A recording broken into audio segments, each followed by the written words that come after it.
Ya, halo guys, berjumpa lagi dengan saya Nanda Pradika.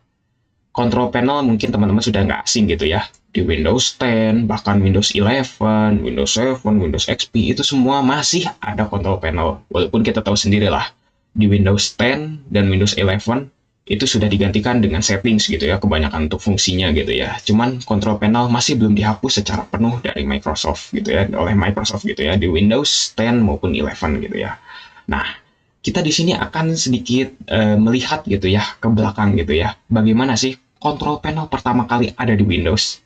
Nah, di depan teman-teman sekarang sudah tersedia Windows 1 ya, teman-teman. Jadi kita di sini akan sedikit melihat control panel yang ada di Windows 1 itu bentuknya kayak gimana sih? Apakah beda gitu ya dengan control panel yang ada di Windows zaman sekarang gitu ya. Kira-kira apa saja bedanya dan bagaimana bentuknya? Oke, mari kita buka saja ya. Nah, di sini saya sudah membuka Windows 1 ya. Nah, sekarang kita akan lihat saja langsung control panelnya. Nah, control panelnya di sini namanya adalah Control X. Jadi ya mungkin namanya ya sama ya, control panel, cuma di sini nggak ada panelnya, di Control X aja gitu ya. Nah, oke, kita buka saja langsung. Nah, seperti inilah tampilannya.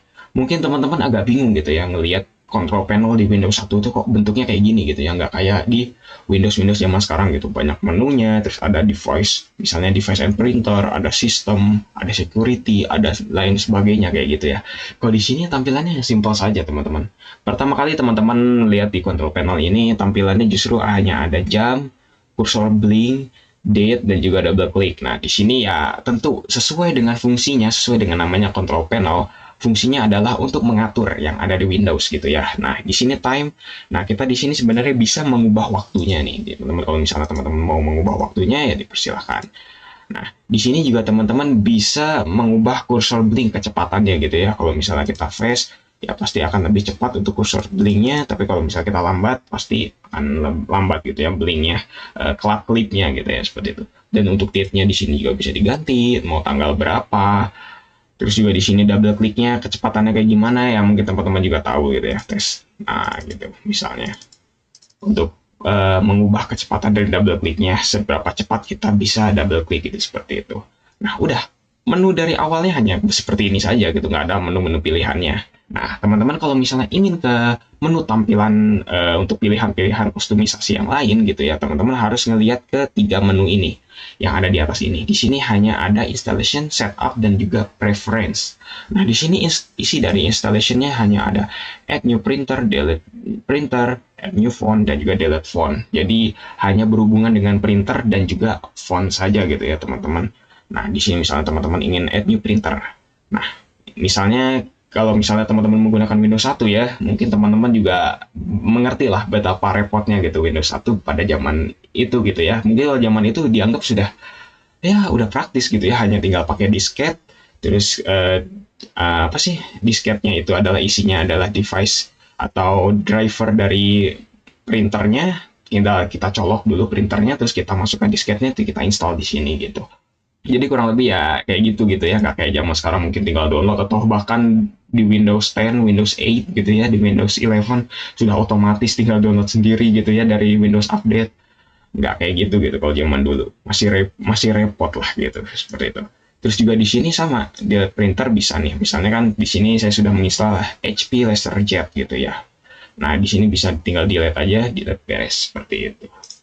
Terus di sini juga ada add new font. Nah, add new font juga sama, menggunakan disket gitu ya. Nggak kayak zaman sekarang mungkin tinggal download, klik double klik, terus tinggal install, sudah gampang gitu ya. Kalau zaman dulu masih kayak gini gitu ya.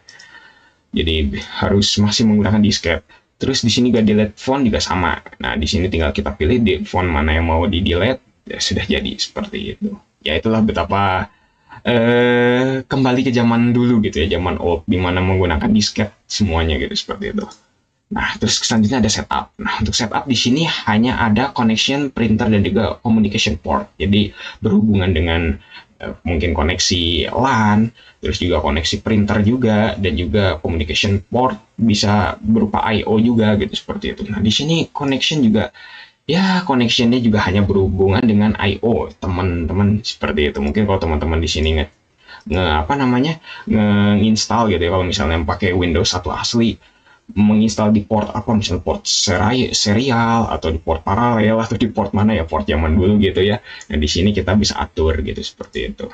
Ya kurang lebih sama lah kayak device and printer gitu seperti itu. Dan juga printer juga sama. Nah ini untuk default printernya, ini untuk ngatur default printernya.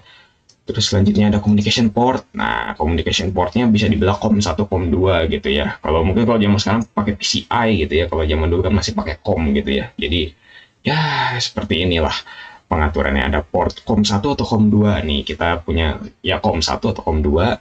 Terus ini ada baud rate-nya. Terus di sini ada word length-nya, terus ada parity. Oh, ini sebenarnya menu-menu yang sebenarnya saya juga tidak paham gitu ya. Di sini ada stop bits-nya, ada berapa, terus ada handshake-nya, hardware atau non. Jadi pengaturan-pengaturan COM gitu ya, COM jalur untuk I/O-nya gitu seperti itu. Jadi di sini setup berhubungan semuanya dengan I/O gitu seperti itu. Terus di sini ada preference. Nah, kalau preference di sini hanya mengatur dari tampilan dari Windows-nya gitu. Misalnya screen colors. Nah, di sini screen colors, window background. Nah, window background misalnya kita mau mengubah gitu ya, misalnya. Misalnya kita gini, oh ternyata nggak bisa diubah, misalnya kan, karena kita tahu sendiri kalau ini window background yang warna putih gitu ya. Nah, mungkin di brightnya ini bisa diubah. Nah, kayak gitu bisa. Cuman di sini slidernya tidak seperti Windows zaman sekarang ya. Kalau Windows zaman sekarang kan slidernya bisa semakin putih, semakin hitam, semakin hitam. Kalau di sini digeser ke sini langsung hitam. Di sini putih. Ya karena mungkin teman-teman juga tahu sendiri lah kalau Windows 1 ini masih menggunakan 16 color gitu ya. Jadi ya maklumlah jadi seperti itu.